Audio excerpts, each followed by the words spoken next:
नमस्कार, अजीजी 24 न्यूज में आपका स्वागत है और मैं हूं आपके साथ शिवानी। आइए हम आपको लेकर चलते हैं खबरों की ओर।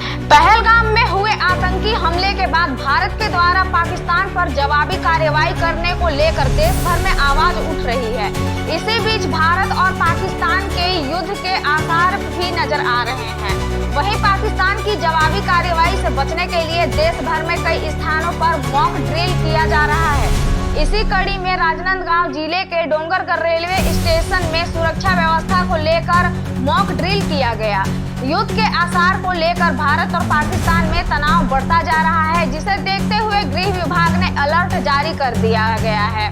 बॉर्डर में बीएसएफ के जवानों को तैयार रहने को कहा गया है। इसी बीच मॉक ड्रिल की जा रही है। आज मुंबई से ट्रेन रवाना किया गया है। भारत के इतिहास में गहरे सैन्य प्रहारों में से एक के बाद एक ऑपरेशन सिंदूर ने पाकिस्तान की सरजमी आतंकवाद के खिलाफ निर्णायक संदेश दे दिया है। इस सटीक और संयमित ऑपरेशन के बाद रक्षा मंत्री राजनाथ सिंह ने भारतीय सेना, वायुसेना और नौसेना के प्रमुखों से तत्काल बातचीत की है। सूत्रों के मुताबिक तीनों सेनाओं के प्रमुखों ने ऑपरेशन की सफलता, स्थिति की निगरानी और आगे की रणनीति पर रक्षा मंत्री को जानकारी दी।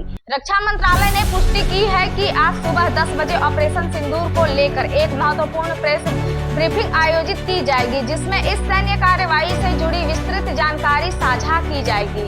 1971 के बाद सबसे गहरी सैन्य कार्रवाई। सूत्रों के अनुसार भारतीय सशस्त्र बलों ने पाकिस्तान की अधिकृत कश्मीर में 9 आतंकी ठिकानों को सटीक हमलों में तबाह किया है। इसमें बहावलपुर, मुरीदके और सियालकोट जैसे शहरों में मौजूद आतंकी ठिकाने शामिल है। ये हमला 1971 के बाद युद्ध के बाद पाकिस्तान की अविवादित सीमा में सबसे गहरा सैन्य प्रहार माना जा रहा है। हमला नहीं, सर्जिकल संदेश। रक्षा मंत्रालय को स्पष्ट किया है कि इस अभियान का उद्देश्य किसी भी तरह से युद्ध को उकसाना नहीं था, बल्कि एक संयमित, केंद्रित और गैर उत्तेजक कार्रवाई थी। खास बात यह रही कि किसी भी पाकिस्तान सैन्य प्रतिष्ठान को निशाना नहीं बनाया गया। सभी लक्ष्य विशेष रूप से उन आतंकवादी ढांचों को चुना गया है जहां से भारत पर हमलों की साजिशें रची जाती थी। पीएम मोदी ने ली हर पल की जानकारी।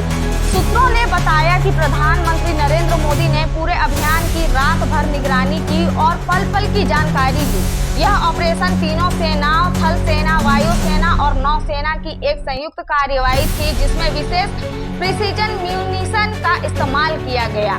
क्यों किया गया ये हमला? 22 अप्रैल को पहलगाम में हुए भीषण आतंकी हमले में 25 भारतीय और एक नेपाली नागरिक की मौत हो गई थी। इसी के जवाब में भारत ने ऑपरेशन सिंदूर को अंजाम दिया है। इस ऑपरेशन के तहत भारत में उन आतंकवादी संगठनों जैसे मोहम्मद और लश्कर-ए-तैयब के शीर्ष में नेतृत्व को निशाना बनाया, जो भारत में हमले की साजिशें रच रहे थे।